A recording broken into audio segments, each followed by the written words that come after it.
Good evening. Before we begin tonight, on behalf of our staff, the Board of Trustees, Noah Carey, and Joe Grandy, we wish to send you and your families our most sincere well wishes as you navigate this challenging time.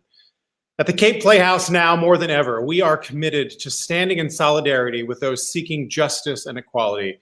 And through our storytelling, we aim to be a beacon for our community. Tonight, we come to you live from the stage of our historic Playhouse, where at this very moment, we intended to be raising the curtain on the opening night of our 94th season.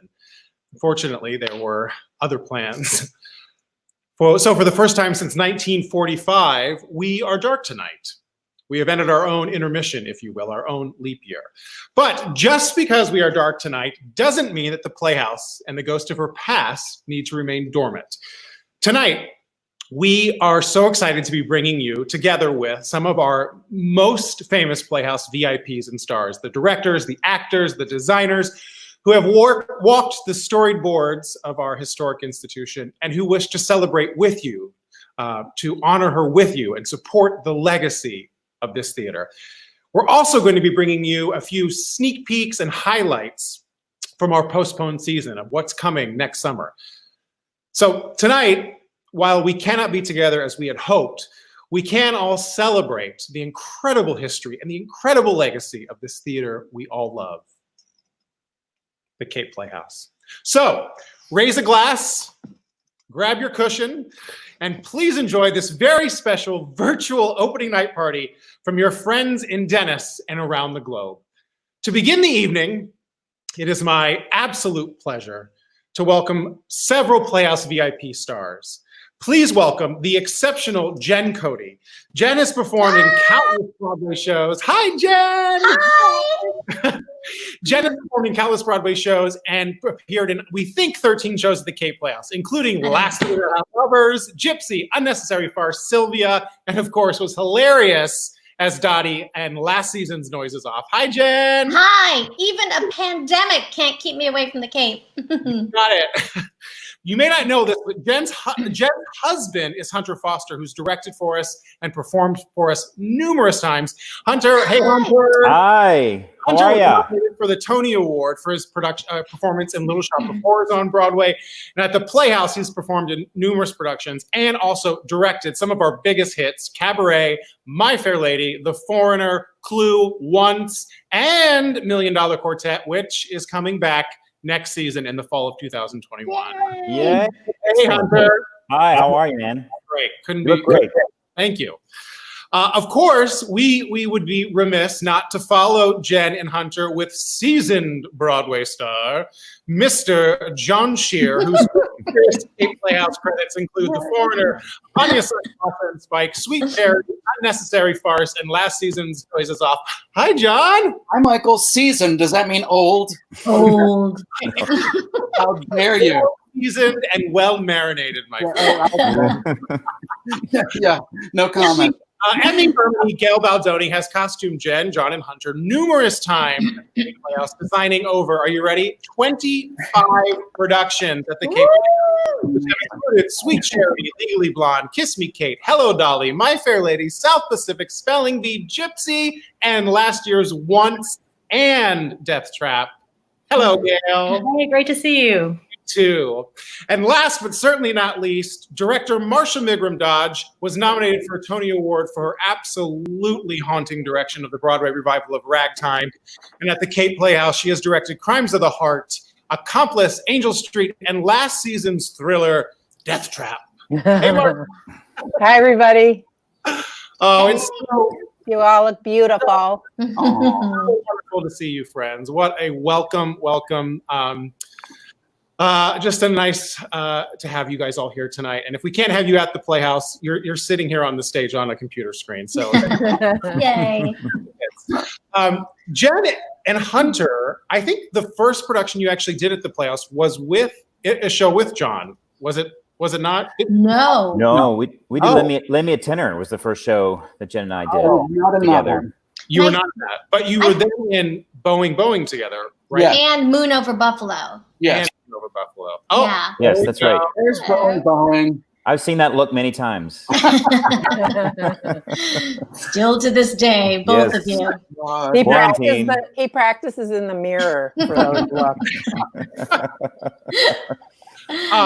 You guys, I think our audiences aren't really aware that maybe that some of them are aware, but they're maybe actually surprised to hear how little time we actually have in rehearsal. No time.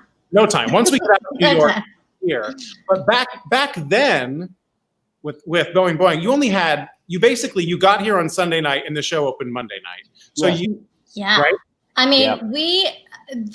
I've only done one musical with that setup, and we never teched Act 2 when I did Hello Dolly. I don't think we ever did the Waiters Gallop before the show, but we would get there on Sunday. We would tech Sunday night. We'd wake up Monday, finish teching, and then whenever you ended, that was all you teched. And then you just did the show at night. Yeah, I don't It was think crazy. we finished teching Boing Boing. I don't think we got to Act 2, right? I think only did Act 1. No. I don't remember. Yeah. So that must have made for some fun on stage. Crazy. I was Dear. saying, doing Noises Off was actually so hard, even though we had the extra days of rehearsal. But back then, like, you would rehearse in a rehearsal studio for the 2 weeks without any set or without any doors. And in a farce, doors are kind of part of the game and they are part of the timing. And so we would practice the timing in the rehearsal studio by going slam instead of actually slamming a door. But because you don't really tech in time, the night of the show, the first night, if anyone of the audience was there that night, we started the show and we had never teched Act 2. So we got to Act 2 and we got to certain points, and just from rehearsing saying slam, we just said slam instead of actually slamming the door. So we would just all start giggling because we go, slam. Oh, I mean that. Insane. Well, now thankfully we have an extra day, which is life-changing. Oh, God. Amazing. Oh, yeah, it makes all the difference in the Oh world. my God. Gail, you've done 25 productions here. How in the world? You must have got back in those days. People must not have put on costumes in something until the performance. We had one shot to put costumes on. It was really like load in and every system go. You just hold your breath and pray that all your preparation work pulls together. And when that guns to your head, people just really rallied, and it was amazing work. All those. Right.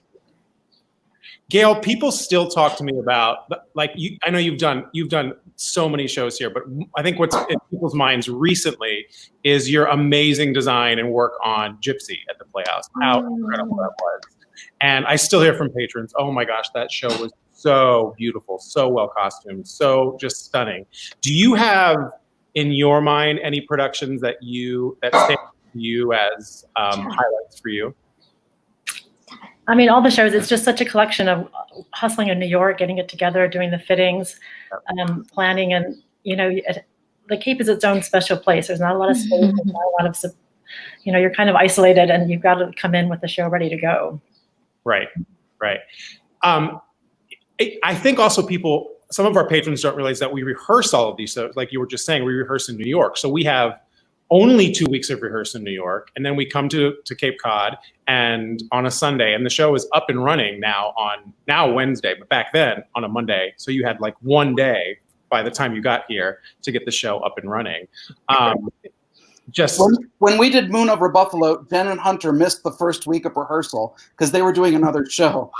Oh, we did. That's funny. I forgot about that. You were in Pittsburgh doing Into the Woods. I Oh think. my God! And we drove So all we night. rehearsed the play without you for the first week, and then you guys came in. I can't even believe we did No, that. but we closed Into the Woods, got in the car, drove all night, got back to New York City, slept for like 3 hours, and then went straight to rehearsal. Yeah. Oh, that's probably why I said slam a lot. We only rehearsed a week.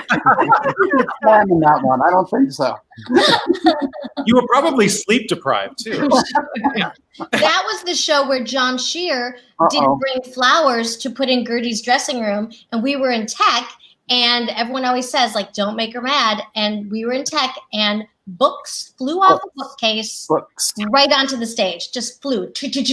Nobody was near that bookcase. Yeah, And that was some unhappy intern backstage. So, Jen, that's a good segue because for those of you who don't know, the patriarch of our theater is Miss Gertrude Lawrence. Mhm. And her dressing room, I'm sitting here looking at it right now, has a shelf that typically we always have flowers, fresh hydrangeas, sitting for her.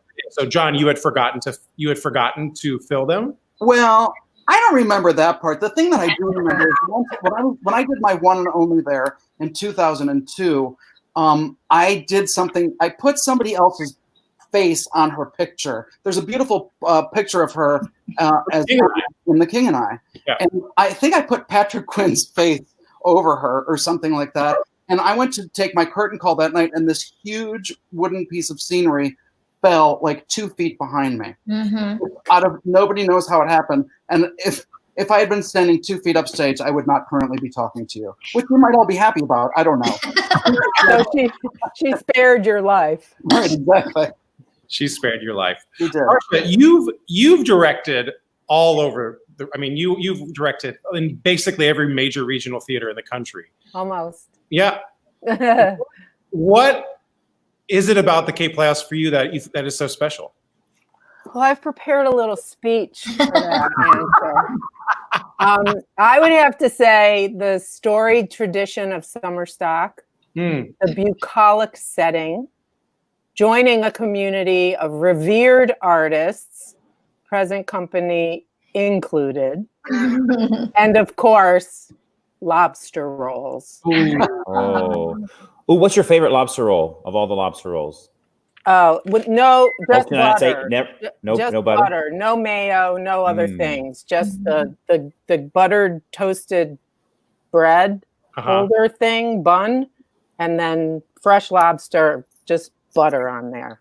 How about the rockets and cake salad at Scargo that they haven't had for the past 2 summers? Just there's the plug. There's the plug. I wasn't going to identify any particular restaurant, but Well, you'll be happy to know that all the restaurants are basically reopening with outdoor seating. Great. Captain Frosty's has pull-up service, so anytime you guys want to swing by this summer, you can grab your. A very good lobster roll at Captain Frosty's. They sure Yeah, do. they do. You get those little crab fritters. Crab fritters and lobster roll. Good. See, I'm not the only one. We love you, Michael, but we do love the lobster roll. I don't like shellfish. Oh, that's true. Don't be so shellfish. Don't be so selfish. Hunter, you've transitioned here from an actor to a director. And you've directed some of our most successful productions of the last 10 or 15 years. What's your secret? What's my? Oh God! Letting everyone just do what they do, getting out of the way. Oh, there we go. $1 Million Quartet. Oh, nice. Yeah. Nice. That's a great photo. I could never do that. It's always so amazing to see. Is that Sam? That's Sam Weber. Yeah. Oh, he's been in Your Buddies, right? He's been in my out of 3, he's been in 2. He's terrific. So He's good. fantastic. I just don't know how they do all that stuff with the bass. Like, they can continue playing and throw that bass around. They play all day. First of all, they rehearse all day, and then they go home and they eat dinner, and then they get together and they play all night long. Yeah. They're like a certain DNA breed of actor, musician actor, and they. But I'm sure having tech with musicians is the most, because all they do is play. So you're like, hold, adjusting lights, they start playing. We had I just did another production of Buddy, and we had a sign. The lighting ME, master electrician, made us a sign so that the stage manager could just light it, and it would say "stop." So they could see, because they can't hear anything. Yeah. Can I borrow that from a house? I know. Hey. Yeah, I should patent it and take it with me wherever I go. Gail, you also costumed, I think, what was the biggest, I think it's been the biggest production that they've done here as far as cast size, I think, Music Man, right? It was like in 2016 we did Music Man, and it was just so many, we ran out of dressing rooms. So we had all the kids dressing across the field at that studio space. And of course you plan, everyone gets so excited. It's the one dress rehearsal, and we just had a deluge downpour rain. So that half hour I look out, and it was a miracle to see a dozen plus River City kids running across that field, umbrellas, period white costume, white tights, all that work we went into, but it was a true miracle that they were holding their show shoes in their hands up so they could put them on clean and do their performance. So, yeah, whether That's a testament to you, Gail. No, it was my Wrangler. Every job's important. That Wrangler was a genius to have them take off their shoes. Gail, I can't speak. Gail, I'm drunk on seltzer.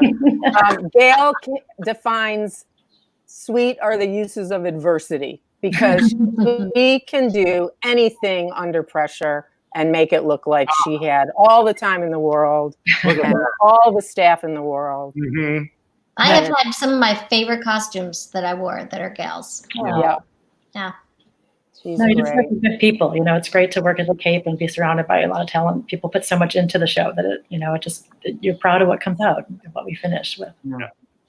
Well, you guys have absolutely been instrumental in shaping the theater and getting the theater to where it is today. And I hope you will accept my thanks from the bottom of my heart and from all of our patrons, everyone.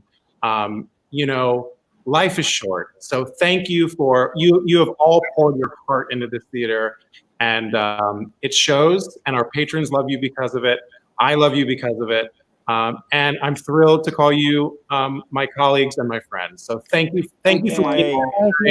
Thank you, Michael. Thank Can't you wait for to come having back. us. Yeah, can't wait till next year. Have the bar cart ready. The bar cart is ready to go. Lobster rolls ready to go. And bar cart. We see you all next summer, if not before then. All right. Cheers. Thank you. Bye. Bye. So last season's wildly entertaining Little Shop of Horrors was a huge sensation for us at the Playhouse. I'm sure most of you saw it. And Broadway powerhouse Rima Webb played several roles in the show, if you paid attention, several roles. But most notably, she was the voice of the iconic man-eating plant in a part written for and typically played by a man. Rima stepped into that role with fearless abandon. Hey, Rima. Hi, how are you, my dear? Wonderful. You look gorgeous as always. Thank you. Thank So Rima, you. I want to give everyone a little background. You've been seen on Broadway in Escape to Margaritaville, The Color Purple, The Lion King, Violet, The Book of Mormon, and Ragtime.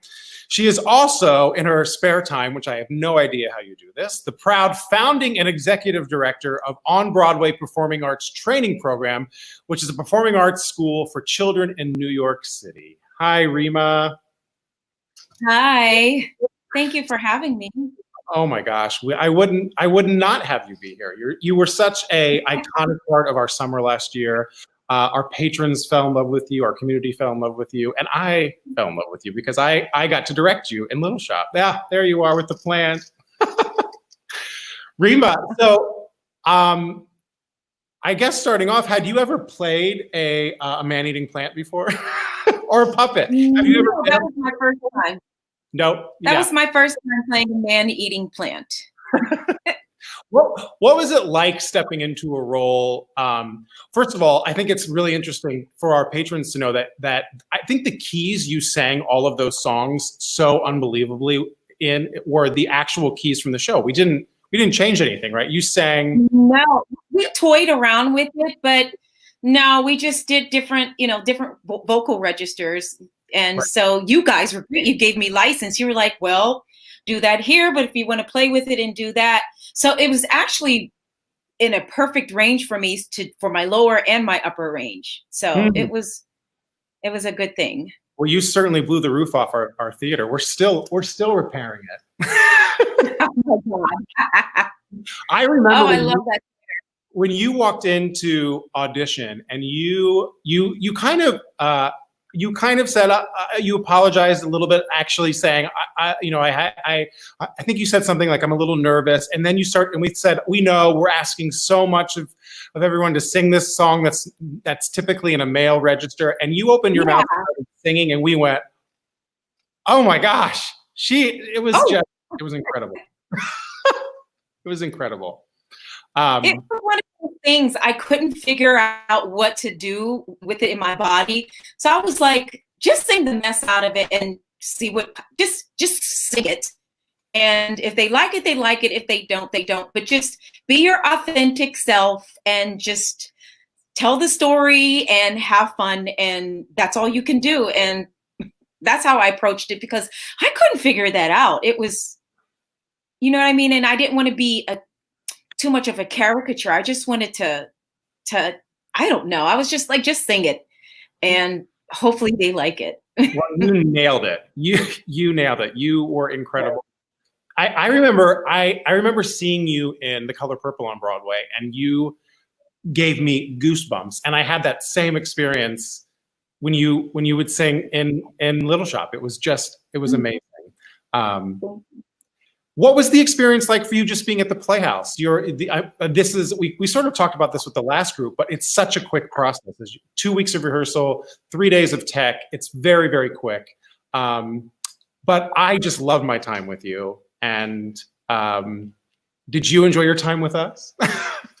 I have to say, you know, I've been doing this for 30 something years, and this was one, if not, this is in my top 3 or top 2 most pleasant experiences I've ever had.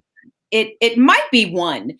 It just, the atmosphere that you've created there, the place, you know, it's at the Cape, and I don't know, the way, whatever that spirit of the Cape, whatever that is, it trickled down, and it's a wonderful place to work all the way around, your administrative staff, everyone there. So I had a very pleasant experience, so much fun, like, you know, the bonfire, like, you're crazy. We have so much fun there.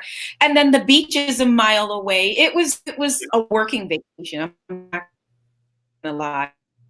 And I look forward, Oh, Rima, you got a little choppy there. Can you hear us still? Rima, are you there? Well, oh, Rima? I'm here. Can you? Oh, there we go. Yes, Okay. I'm here. No problem. That's technology for you. It sure is. Rima, you did a production of Bill Finn's A New Brain. Yes. With At City. with Jonathan Groff, and was such an incredible production. And you have a song in that show that I selfishly love, but I think you enjoy it as well. And I am so thrilled that you are willing to sing a little bit of that for us tonight. Do you want to give a little background on that production and what that was like for you?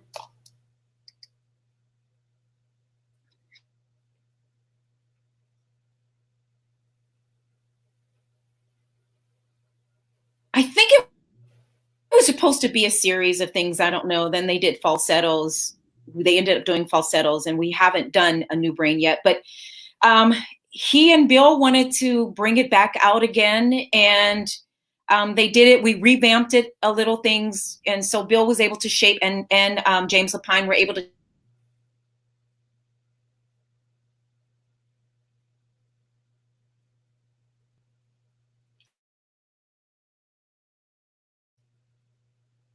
shape it, redo, like the beginning is a little different. And we went in and redid the CD as well. So some lyrics are changed from the original. So it was just, I think a new song was added as well. So it was a chance for Bill and James to go and tweak it. Right. Amazing. Well, would you so honor us with the song? I will. Wonderful. So here we go. Take it away, Rima. Hey, mister. Hey, you.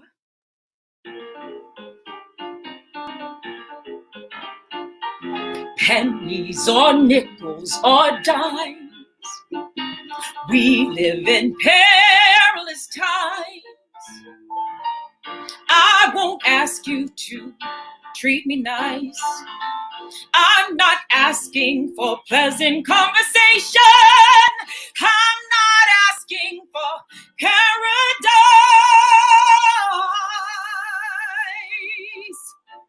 All I'm asking for is change.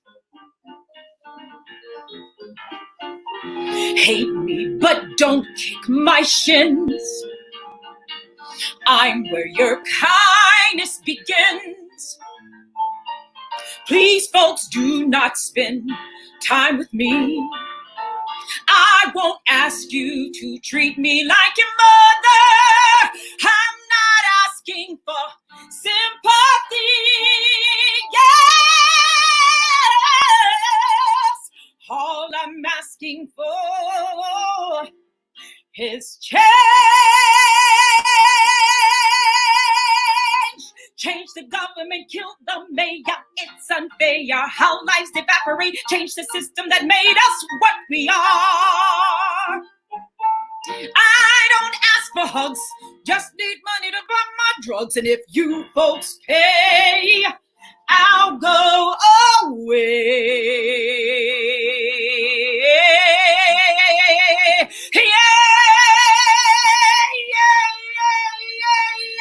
People walk by me with glee.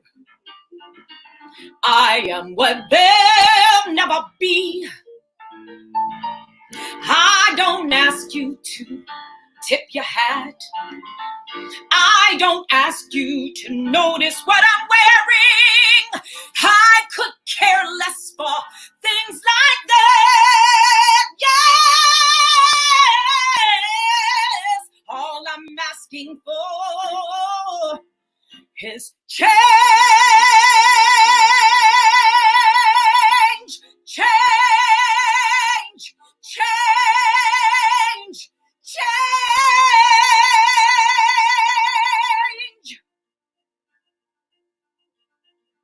Pence or nickels or dimes. We live in perilous times.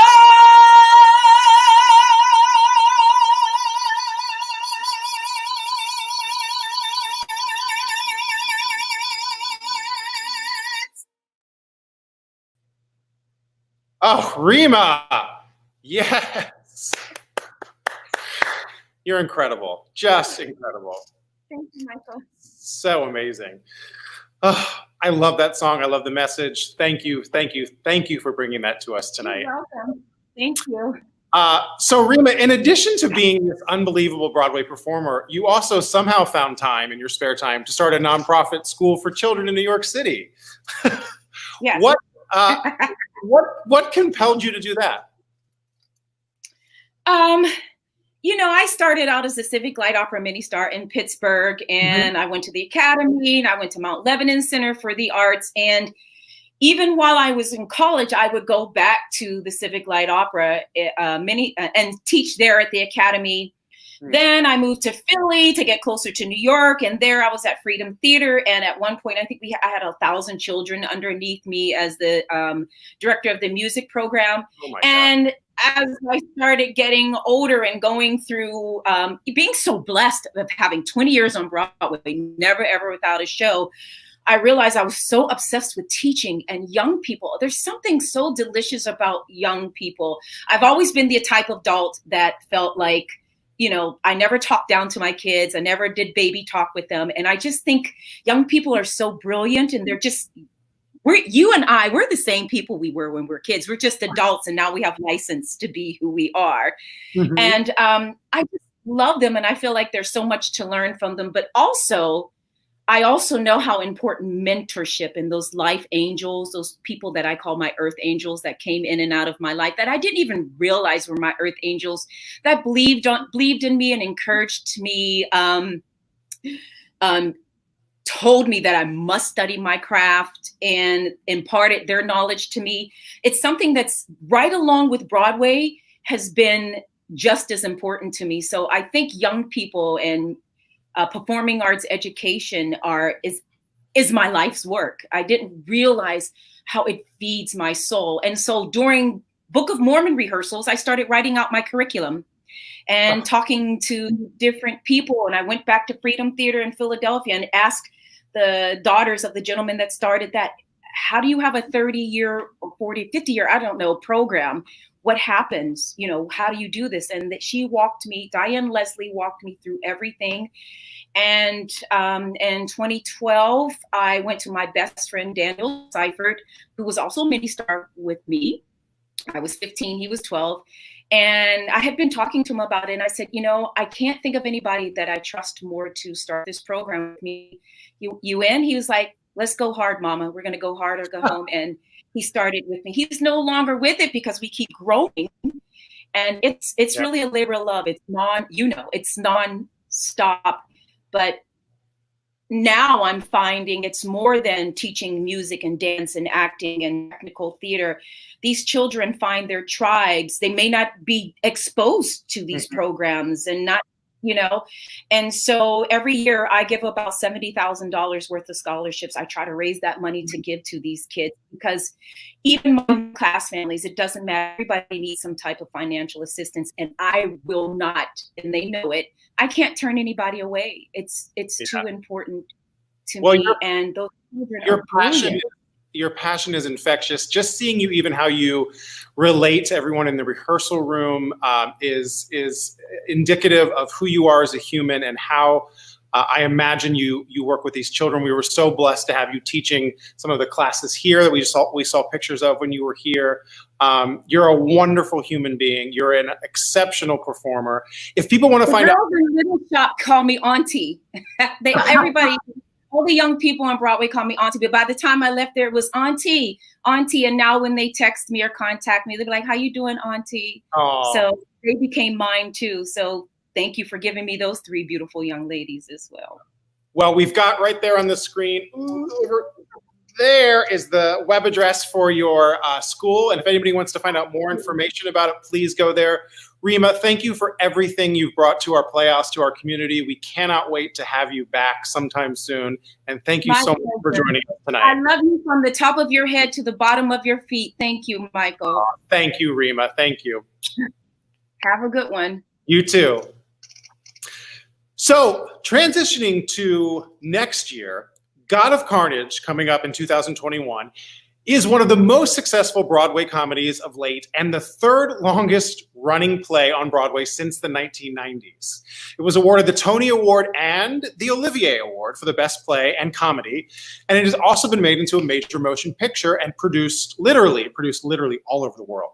Still, many people are unfamiliar with the play. So tonight we wanted to provide you with a little sneak peek, a little behind the scenes, raise the curtain of what's to come with God of Carnage. So we are joined by the director of God of Carnage, Mr. Matt Lenz, whose Broadway credits include Charlie and the Chocolate Factory, Hairspray, Catch Me If You Can, The Velocity of Autumn, and Beauty and the Beast. At the Cape Playhouse, Matt has directed Art, Sylvia, The Importance of Being Earnest, and will be directing, of course, God of Carnage next summer. Hi, Matt. Hi, Michael. How are you? Oh, wonderful. Now that I'm seeing your face, so great to see you. Likewise, likewise. Also joining us are cast members from the upcoming production, 2-time Tony Award nominee Miss Kate Baldwin, and star of the hit TV show Madam Secretary, Tracy Chimo. Yay! Hi, guys! Hi, you guys. Hi.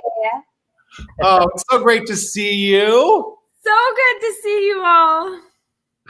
Matt, I'm going to start with you because this play is, I mean, we have been reading it and auditions and everything, literally rolling on the floor laughing with this play. So funny, but it's still somewhat unknown. Yeah. What appeals to you about the show? What appeals to you about the humor, about the story?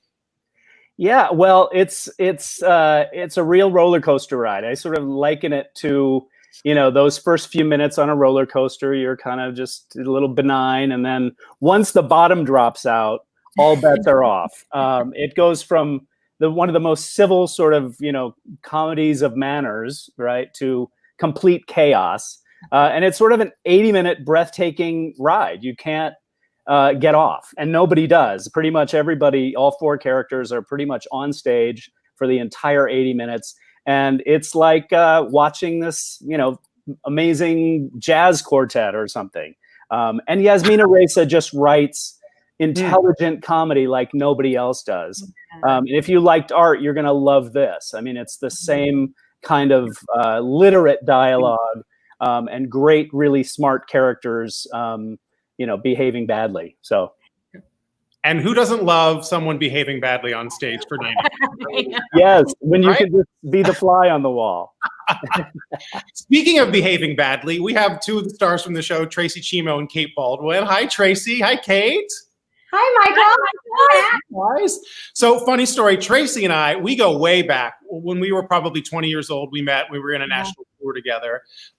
Kate, I've known about you for obviously many years because you're exceptional, and I couldn't be more thrilled to be bringing you. And surprise to everyone watching, Kate actually plays opposite her real life husband in the show. So cool. Kate and Graham, her husband, will be coming to the Playhouse. Kate, have you guys? You've worked together before on several things, right? Yeah. But never. Yeah. Yeah, we've done some musicals together. In the past, we've done Irving Berlin's White Christmas. We did Bells Are Ringing together a couple of years ago. We also did a two-hander, a wonderful play called Constellations, a couple of years ago together as well. But I think the most fun we ever had was a production of A Little Night Music, where we got to play crazy people. And so we're really looking forward to God of Carnage because we get to put on the crazy hat again. So it's so much fun to, be in a make-believe place and get to sort of go for it and then go home and be like, oh, thank God we're not that crazy. I'm very sane now. Makes you feel good about yourself. Yeah, it does. It actually makes us feel good about ourselves. Like a play like Constellations, which is so beautiful and so heartfelt, and we were like sobbing in each other's arms all the time. We'd go home and be like, that's not fun. It was hard and emotional, and you can, but a comedy, and especially with Tracy and with Jason Babinski, who's also such a fantastic actor, it's going to be so much fun. It's going to be like an amazing 4-way boxing match. Oh my gosh, totally. I love your analogy of a roller coaster because it's so funny and so great. That's perfect. Yeah, and you can't get off the ride. You're trapped. Right. Tracy. Just when you think somebody will. Just when you think somebody will recover. Yes. It all falls apart again. Yeah. Right. Tracy, so you, my God, you've had the most successful career as of late. So wonderfully successful. Thank you. Yeah, I mean, I'm so happy for you. It's just been wonderful watching you shine. And Well, I'm so happy for you too, because I love that you're the artistic director of this amazing historic theater that I have wanted to work at since I was like a little girl. You grew up in the Boston area, right? I did. I grew up in the North Shore, Saugus, Massachusetts, about 15 minutes north of Boston. And we would summer in Dennisport. And I knew all the theaters around there. And your theater is the one that I always, especially when I was little, would be like, wow, wouldn't it be cool if we could go see a play there? So now I get to act in a play there. I'm so proud of you. Well, I'm just so thrilled this work. We've been trying to get Tracy here for a little while and scheduling, and this is it's so wonderful this worked out, and especially in this unbelievably funny show. It's just we were doing a little bit of auditions and reading through it, and I mean, you had me rolling on the floor. I mean, it's just. Well, I love her so much. I love Annette. I think what I love so much about, and Kate, I wonder if you feel the same way. I love that we get to behave badly, right? But also, what I think is so funny about this play is that we're suddenly the parents become children as the evening goes on. So it's like the people who are supposed to be in charge start flipping the script and are suddenly the ones who are out of control. And it begins with their 10-year-olds misbehaving on the playground, and they end up behaving worse than the kids did. Worse than the children. Yes. Yes. Which is this wonderful ride for parents, Yeah. And Kate, it kind of speaks to that what's always bubbling underneath the surface of a thin veil of civility that we all, agree to have and all that kind of stuff. And that's just underneath. It's like you go right in. Yeah. At any moment you can pop. You know, like, Or explode. I don't want to be a spoiler, but yes. Well, we cannot wait to have you here next summer, guys. And so thrilled to have this, I mean, unbelievable cast, unbelievable director. Totally. And totally, exactly. It was the delay. Blame it on the delay. Blame it on the delay. totally. We will have rosé and lobster rolls awaiting you, and we cannot wait. Yes. Yes, please. Thank you, guys. We cannot wait to be there. Thank you, Michael. Thank you, Yeah. Matt. Michael. Great Nice to meet you job. guys. Bye, Matt. Bye, Good to Tracy. see you guys. Bye. So our 2018 production of South Pacific was a big hit for the Playhouse. If you guys were there, you remember long lines, box office records being broken, sold out crowds night after night after night. It was a really, really special production for us. And tonight, we are joined by the star of South Pacific, our very own Nellie Forbush, Miss Becky Gulsfig. Becky's Broadway credits. Hi, Becky. Hello. Becky's Broadway credits include Hairspray, Legally Blonde, School of Rock, and most recently, and I saw her do this, starring in the Broadway smash hit, Come From Away. Becky will be joining us next season as Milo Davenport in our production of American in Paris. Hi, Becky. Hello. How are you? I'm good. Thanks for having me. Oh my gosh, thank you for joining us. You look radiant as always. Well, it's a party. It is a party. Champagne is coming shortly, I hear. I love it. I'll just drink it through the screen. Yeah, exactly. Becky, you're so beloved by our community for South Pacific and your performance. And as I alluded to already, it was such a special production for me. Everything just that production was so special. Everything came together really well. The cast was really great. The design was gorgeous. It was a really beautiful production. You had 2 weeks of rehearsal to do that role and about 2 days to do that tech. Had you ever worked in a process before that was that quick? I hadn't done quite that quick because my other summer work that was almost that quick wasn't that quick. We had 3 weeks of rehearsal and maybe 3 days of tech. So this was the zippiest for me. The zippiest. I like that. It was very zippy. How did you enjoy that experience? It sort of invites you have to like work on your feet, right? You have to be just flexible and malleable. How did you find that process? I loved it. Did you? I think if you do theater for a living, you kind of have to thrive on some of that last minute panic because nothing ever goes as planned. You never have as much time as you want. Right. Even if you have weeks planned, something is rushed, something is late or doesn't work, or something goes wrong. And in this case, it's all hands on deck. It's like a sporting event. You just got to go and you got to work together and make it happen.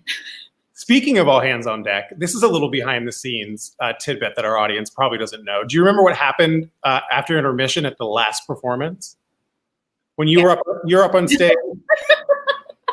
I didn't know if we were allowed to tell that story. You can tell that story, absolutely. I think it was your idea, or you. It was my idea. I forget how it got started, though. I think you were in the wings, right? I had come backstage for some reason at intermission of the last performance of South Pacific. Yeah, and you were excited and there was a delay. And so we were kind of, extra buoyant because it was the last show, but also we were kind of killing time all on stage.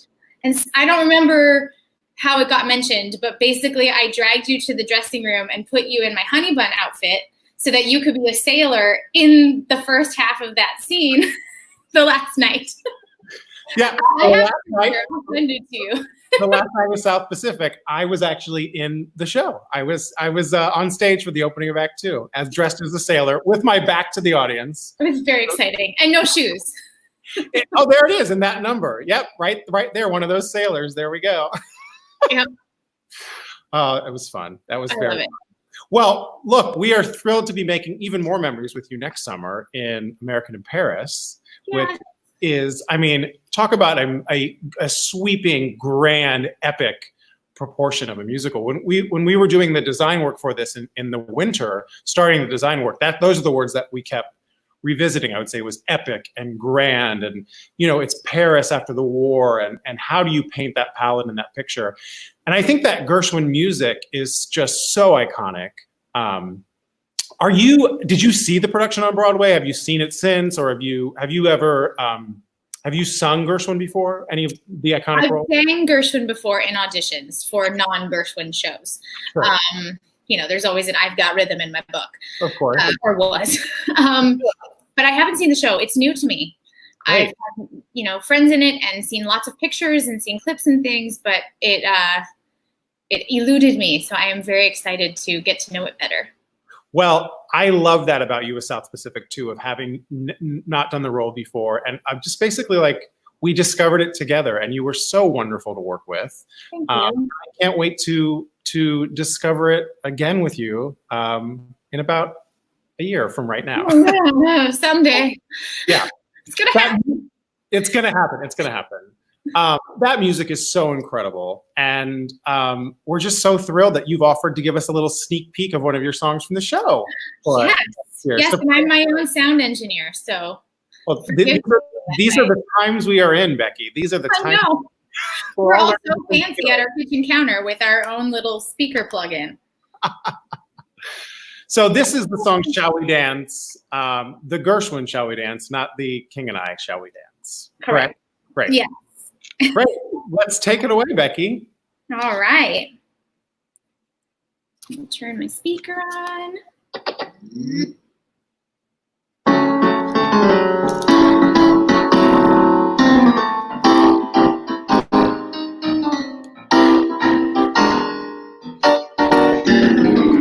Shall we dance or keep on moping?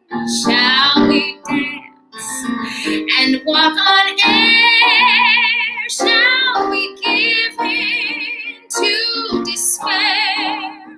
Or shall we dance with never a care? Life is short, we're getting older. Don't you be and also ran. You better dance with the lady, dance, little man. Dance whenever you can. Drop that long face, come on, have your fling. Why keep nursing the blues? If you want this whole world on a string, put on your dancing shoes. Stop wasting time. Put on your dancing shoes. Watch your spirits fly. Life is short. We're getting older. Don't you be and also ran. You better dance with the lady, dance, little man. Dance whenever you can. Oh, Becky. I cannot wait to hear that night after night after night. We'll be So doing good. more fun with more people too. And an orchestra? Friends. I can't wait. Becky, thank you so, so much. We anxiously await your return to the Cape. And until then, we send you all of our love. Thank you so much for having me. Mwah. Thank you, Becky. Of course. So everyone, that brings us to the end of our night. I hope all of us at the Playhouse, hope you've enjoyed your time with us tonight, just as we have enjoyed our time with you and your families over the last 94 years. The Playhouse has always served as a constant to the Cape Cod community, and we will continue to do so with your support, which is more important to us now more than ever. Private Lives, a tribute to Gertrude Lawrence, may have been set to open tonight, but we are very, very pleased that Private Lives and the rest of our blockbuster 2020 season, including God of Carnage and American in Paris, Always Patsy Cline, Grease, Murder on the Orient Express, and $1 Million Quartet will still grace our stage next summer. And wait until you hear about some of the cast members we have lined up for you. They are unbelievable. In the coming weeks, you're going to hear more from us about events we have planned this summer, including education programming for youth in our community. So stay tuned to capeplayhouse.com and look for some updates in your emails. The Playhouse is cherished by so many, and I hope that was clear tonight. Together as a community, we will triumph and leap forward another year to laugh, to dance, and to sing along to the exceptional stories and music that we love at the Cape Playhouse. From all of us, from our ushers, our carpenters, our crew, our production staff, our actors, our musicians, everyone, I wish you a very heartfelt see you soon. And now to send us home, please welcome our exceptional maestro, the man behind the music, the resident music director of the Cape Playhouse, usually in the pit at Wicked on Broadway, Mr. Garrett Taylor, who's going to perform for you a song from the musical Into the Woods. Hi, Michael. Thanks for having me. Garrett, I literally wouldn't do it without you. Aw. Thank you, my friend.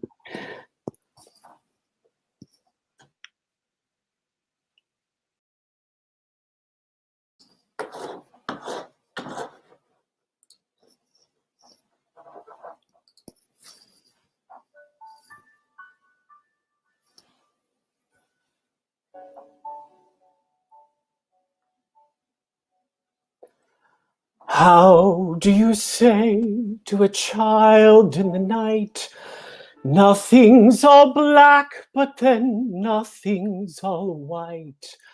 How do you say it will all be all right when you know that it mightn't be true? What do you do? What do you leave to your child when you're dead? Only whatever you put in its head. Things that your father and mother had said, which were left to them too. Careful what you say.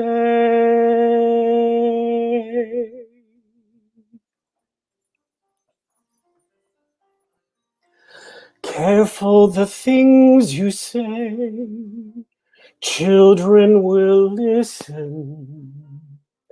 Careful the things you do, children will see and learn. Children may not obey, but children will listen.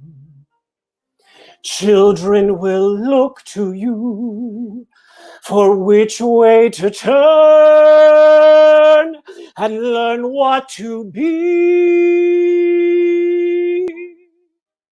Careful before you say, listen to me. Children will listen. Careful the wish you make. Wishes are children. Careful the path they take. Wishes come true, not free.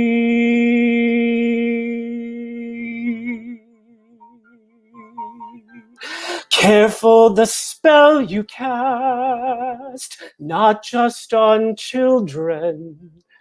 Sometimes the spell may last past what you can see and turn against you. Careful the tale you tell, that is the spell. Children will listen.